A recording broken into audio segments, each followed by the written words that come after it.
আসসালামু আলাইকুম। AR টিভিতে স্বাগতম।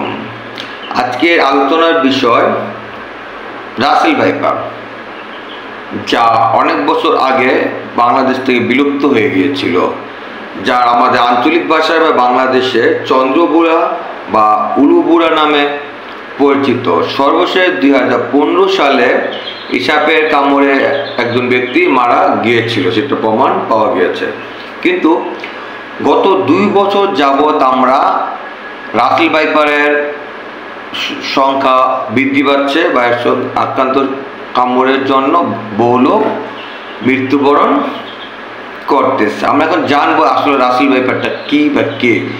বিশ্বে যতগুলো বিদ্যুৎ সাপ পাওয়া যায় তার মধ্যে রাসেল ভাইপার হলো পঞ্চম, মানে সবচেয়ে শক্তিশালী সাপগুলোর ভিতরে বিদ্যুৎ সাপগুলোর মধ্যে রাসেল ভাইপার অবস্থান পঞ্চম। কিন্তু আপনাকে কামড়াবে সেদিক দিয়ে সে প্রথম, কারণ অন্যান্য সাপগুলা দেখা যায় মানুষ অথবা অন্য কোনো প্রাণীর দেখলে বা চলাফেরা দেখে সাপগুলো পালিয়ে যায় বা লুকানোর জন্য চেষ্টাও করে। কিন্তু রাসেল ভাইপার এমন এক ধরনের সাপ বা চন্দ্রবুড়া এমন এক ধরনের সাপ যেগুলো মানুষ হোক যাই হোক, যে প্রাণী হোক, সে দেখার সাথে সাথে কামড় দেওয়ার জন্য বা বিষ দেওয়ার জন্য সে প্রস্তুতি নেয় এবং সে অল্প সময়ের মধ্যেই বা খুব দ্রুত মানুষকে সে আক্রান্ত করে বা কামড় বসিয়ে দেয়।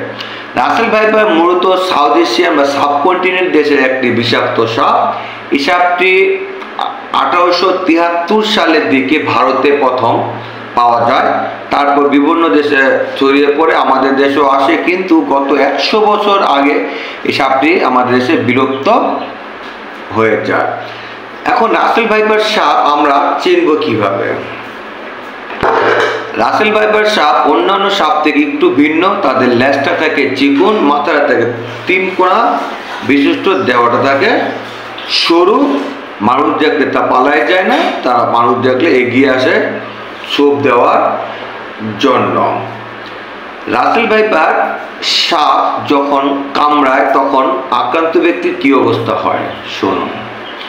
রাসেল ভাইপার কামড়ানোর পর সাথে সাথে বা অল্প কিছুক্ষণ পর দেখা যায় যে আক্রান্ত ব্যক্তির কিডনি অকেজো হয়ে যায়, রক্ত জমাট বাঁধা অবস্থায় হয়ে যায় বা রক্ত জমাট বাঁধতে থাকে এবং অল্প কিছুক্ষণ পর যে স্থানে কামড় দিবে সেই স্থানে ফুলে যাবে, মনে হবে যেন মাংস থেকে হাড়টা আলাদা হয়ে যাচ্ছে এবং অল্প কিছু সময়ের মধ্যে রাসেল ভাইপার ব্যক্তি কামড়ে আক্রান্ত ব্যক্তিটি মারা যাবে। রাসেল ভাইপার যখন কাউকে কামড় দেয়, খেয়াল রাখবেন বা শুনে রাখবেন, 100 মিনিটের মধ্যে, সর্বোচ্চ 100 মিনিটের মধ্যে অ্যান্টিভেনম তাকে ডাক্তারের পরামর্শে অবশ্যই দিতে হবে। যদি 100 মিনিটের মধ্যে দিতে না পারেন তাহলে আক্রান্ত ব্যক্তি সাথে সাথে মারা যাবে। কিন্তু কথা হলো অ্যান্টিভেনম যে এক ভ্যাকসিন, এটা আমাদের দেশে উৎপাদন হয় না, যার কারণে খুব বেশি পাওয়াও যায় না।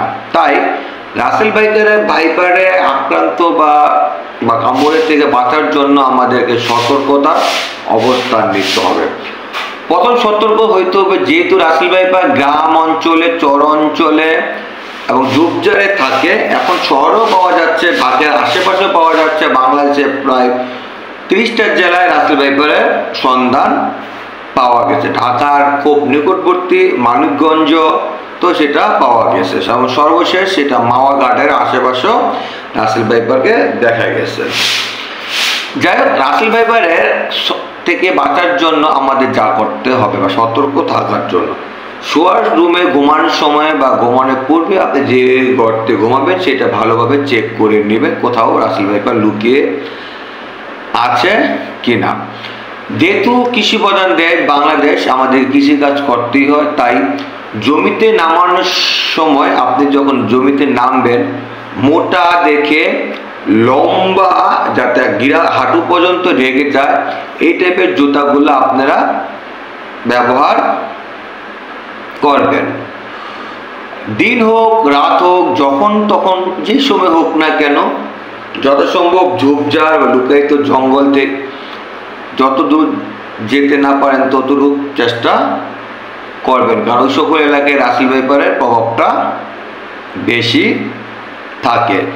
আক্রান্ত ব্যক্তিকে 100 মিনিটের মধ্যে অ্যান্টিভেনম দেওয়ার চেষ্টা করবেন, যদিও আমাদের দেশে পাওয়া যাচ্ছে না, তারপরেও চেষ্টা করবেন সাথে সাথে উপজেলা স্বাস্থ্য কেন্দ্রে আক্রান্ত ব্যক্তিকে নিয়ে যাবেন।